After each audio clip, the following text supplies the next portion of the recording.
Welcome to a very unusual edition of the Sword and the Trowel podcast. This is Jared Longshore, and I'm coming to you from the hospital where my dear friend and fellow pastor Tom Ascol is staying.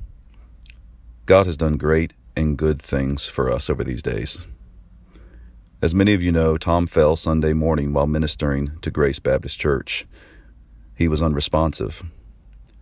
Since then, he's made good progress. He's stable. We hope Tom will be moved out of the ICU soon. He's speaking softly but clearly and is very much himself. For example, when his wife Donna told him Sunday evening that I would be staying the night in the waiting room and that there's nothing he could do to stop me, he replied, not being able to speak very strongly, but still in that Tom-like fashion, "That's stupid." I knew he was just as sharp as he ever was when I talked to him Sunday night. He tried up front to change my mind and get me to go home to be with my wife and kids. After what I'd seen that morning, that wasn't going to happen. I joked with him and Donna at his bedside that he was in no condition to beat me in this argument. I can finally win one, I thought. But 30 minutes later into our conversation, while we were on completely different subjects, we had been speaking of the glories of the day. I told him that the whole Lord's Day, everyone, church and family, was saying, Tom would tell us to worship God. He'd say to trust Christ and his gospel. I told him, everybody listened to you more today than ever before.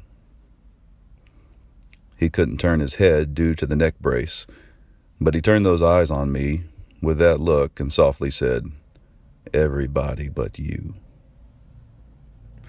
After a very good laugh, I told him I was staying and that I listened to 99.9% of what he tells me. After Sunday night, I got word early Monday morning that he requested through a nurse to have his Bible, which I had. That gave me an excuse to get into his room earlier than visiting hours. I walked in and told him I had his sword. He was eager to have it. He held the Bible I gave him on his lap as he laid in bed, but it was clear he couldn't lift it to read, still suffering immobility. I asked him which passage he wanted to hear. He said Psalm 139. I read it to him. In that dark-lit ICU room, early Monday morning, less than 24 hours since his fall, I asked him to tell me what it was like, what he remembered from the day before, and what his thoughts were now. Laying there with his eyes closed, holding his Bible, speaking softly, he told me he remembered Mark praying, remembered being in pain with people around him. He couldn't see them. He said, Eric and Jimmy were talking to me. Jimmy had a suit. Jimmy never wears a suit. He remembered them checking his pulse. He's breathing. Got a pulse. People were upset and crying. I think I heard you pray. I heard men praying.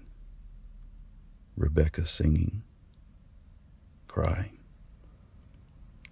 Rachel calling Mom, saying she'd go get her. He remembered being put on the stretcher and loaded in the ambulance. And there was quite a story there. Again, he was not responsive at all up to that point, but Tom recalled to me, they said they didn't need to use the siren unless traffic got heavy. Asking me questions and I couldn't answer. One of the emergency personnel was cursing a lot, acting like a jerk. He was disrespectful. Started trying to get my wallet out, having a hard time, and cursed. Pulled out my wallet. Starts telling someone I'm 62 years old. Where's his social security number? What kind of bastard doesn't carry a social security card? I told him, "Fear God." He bent his head down low, nearly to my lips, and told me to repeat it. And I said, "Fear God." He finally understood what I was saying and laughed about it. But he stopped swearing. Riding in an ambulance, I had real peace. Felt like I was ready to die. It would have been okay. Sad Donna wasn't there. Knew it would be hard on the kids. Hated everybody had to see that. I know it was scary. I was able to pray. Prayed for the kids and grandkids, Donna, elders. So it's going to be all right. Remember thinking about the gospel. Just know it's true. Donna and Rachel were there, and you were there. Couldn't talk much. It was like a dream, like I was watching it. But it was okay. It was okay. I then asked Tom, given what happened and what you know to be true, what do you want to say to the world? He didn't know I was transcribing. You're gonna die one day. I didn't die yesterday, but I'm gonna die one day. One day we're going to meet God face to face. And if you don't know that you need a mediator before that day, you'll know it on that day. That's what's so crazy. We have one. God gave his son.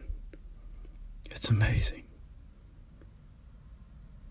So I didn't want to die, but I felt like it was okay to die.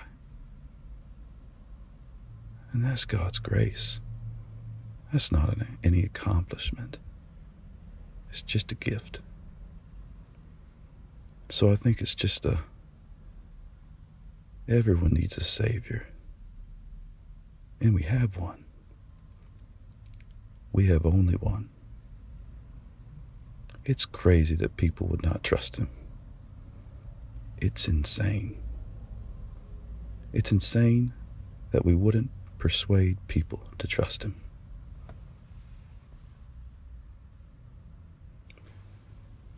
We have heard that people are praying from around the world. They're holding special prayer meetings. Tom said late in the day, Monday, that's incredible to him. It's so kind. It's so kind of God to stir people to pray, he said. He heard the trauma doctors at 12:30 a.m. that morning. A female doctor kept saying, "That's unbelievable. That's unbelievable." When he came in, he could barely talk. He was at such a detriment. Tom told me Tuesday that we're always in God's hands. He's so deeply moved that anybody would pray for him. He said that's just a part of the testimony of God's grace. It indeed is all of grace.